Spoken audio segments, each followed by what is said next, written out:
we'll guide you through how to blend in Procreate. If you find this helpful, don't forget to like and subscribe. People search for this tutorial to learn how to paint realistic eyes on Procreate Pocket, improve digital shading skills, understand layering and blending techniques. Beginners want clear step-by-step guidance, while artists want faster workflows and better results for portraits, illustrations, and character art. Open Procreate Pocket and tap the plus icon to create a new canvas. Then choose a canvas size that fits your project and workspace needs. Import your eye sketch or draw it directly on the canvas, and lower the sketch opacity if needed so it is easier to paint over.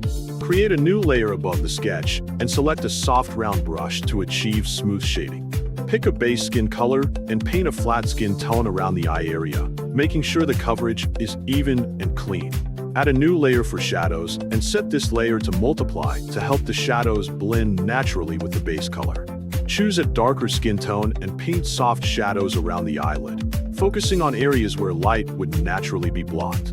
Select the smudge tool and choose a soft brush for smudging. Then gently blend the shadow edges to remove harsh lines and create a smooth transition. Add another layer for highlights and pick a light skin color. Then paint a highlight on the center of the eyelid to simulate reflected light.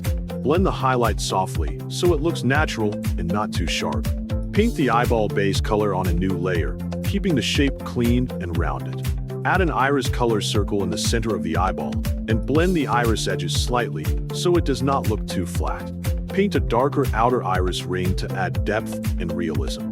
Add the pupil in the center of the iris, keeping it dark and well-defined. Paint a soft shadow under the upper lid to show that the eyelid casts a shadow over the eyeball.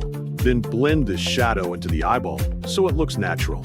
Add a tiny white highlight on the iris or pupil to simulate reflected light and make the eye look glossy. Zoom out to check the overall smoothness and realism.